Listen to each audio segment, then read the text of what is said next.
I think everyone knows by now, I served 6 years in the Army National Guard, and so I had to do basic training in Fort Jackson, South Kakalaki. That's what they called it. Fort Jackson, South Carolina. For 10 weeks, I graduated from high school and then went into basic training. This was 10 hot weeks of boot camp. It was just like you see in the movies, except less punching. I couldn't hit you or touch you. But there was I had to carry an M16, I had to sleep with it, I had to go do bear crawls on the hot cement and get dirty and not shower and go camping. And it was probably one of the hardest things I've done in my life next to seminary and being a priest. But no, it's fine. But this was like one of the biggest struggles, leaving home at 18 years old and then going every single day, day in, day out, no cell phone, only writing letters, and listening to whatever the yelling drill sergeant had to say, trying to get along with all these different people. But every single day, I found myself getting dirty somehow. Whether we had to do bear crawls or whether we had to do an army crawl, you know what that is. Your butt is never low enough and your head is never low enough. You have to drag your whole body in the dirt or mud if it was raining. And so just continually getting scraped up and dirty and sweaty, and it was gross. Second grossest thing I've ever done was detasseling. Had to do that. Just buckets of corn water, ice cold, are dumped on you, and by the middle of the day, you're completely drenched in hot, soaking corn water. Anyway, these 2 times, most specifically basic training, I got to shower every single night, which was a huge blessing. Unless we were out camping, then nope, none of that. But every single night I would get clean, and it felt great. All of us would be squeaky clean, then they'd come in and yell at us and make us go to sleep and wake up and do it all over again. But I knew that night I got to take a shower again, and it was the greatest thing to look forward to. Until the next morning at 4:30 when the lights blare on and you have to go do the whole thing over again. This happened for 10 whole weeks.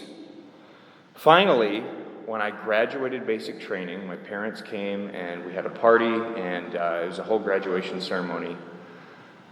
That 10-week down payment still gives me a shot of excitement and thrill whenever I think to myself. Sometimes I'll be sitting there, either having a bad day or a good day or just daydreaming, and think, wow, I'm glad I'm not in boot camp anymore. Or wow, I really am happy where I am right now instead of having to army crawl with a weapon on my back. And that down payment of 10 weeks of getting dirty and then clean, dirty, clean, going through that, being away from home, has continued to pay off in a most valuable way, because that just kind of changes my whole attitude and my entire way I'm thinking. Oh, wow, I'm so glad I'm not in the Army anymore. So glad I'm not in boot camp anymore. And that rush of gratitude, it's nothing that I practiced or worked on. It just kind of instantly hits me every once in a while. I think that about finals week, maybe, if you're a student, or something that's really painful that you have to go through. Once you're finally done with it and clean and released from it, you just think, wow, that just changed my whole day. I'm so glad I'm not back there anymore. We have that same example with the lepers, the 10 lepers that Jesus meets. And I think I take for granted everyone knows what a leper is. If not, it's a disgusting, rotting disease of the flesh that is extremely painful and extremely contagious. You need to be kept far away on the outskirts of the village. You are an outcast, and you can't really see your friends and family anymore. But these lepers see Jesus, the Master, coming, and they say, Jesus, Master, have pity on us. Please clean us up. And he does so. He says, okay, go see the priests. And then on their way, they're cleansed. Just like taking a shower, they are completely cleansed. He removed all the physical filth from them.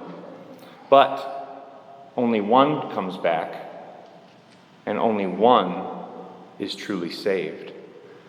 He says, 10 were cleansed, were they not? Where are the other 9? Have none but this foreigner returned to give thanks to God? He said, stand up and go. Your faith has saved you. It's a very important detail that he is a Samaritan. He is unclean from the Jewish people. They were a disgusting outcast culture and a race themselves. They would keep them away way. They couldn't come in contact with them because that would defile them. We don't think of people like that anymore. We don't think of races as dirty anymore. But back then, the Jewish people could not come in contact with them. So, it's pretty amazing that this disgusting foreigner, after getting rid of his disgusting disease, came back to thank Jesus. Why weren't the Jews themselves thanking Jesus? But what is important is that he says, stand up and go, your faith has saved you. Jesus cleansed 10 men, but only one was actually saved.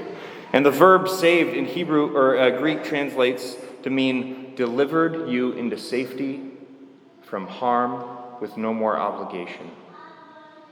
Being cleansed is like taking a shower at the end of a hard day at boot camp. That's what happened to those 9 other guys.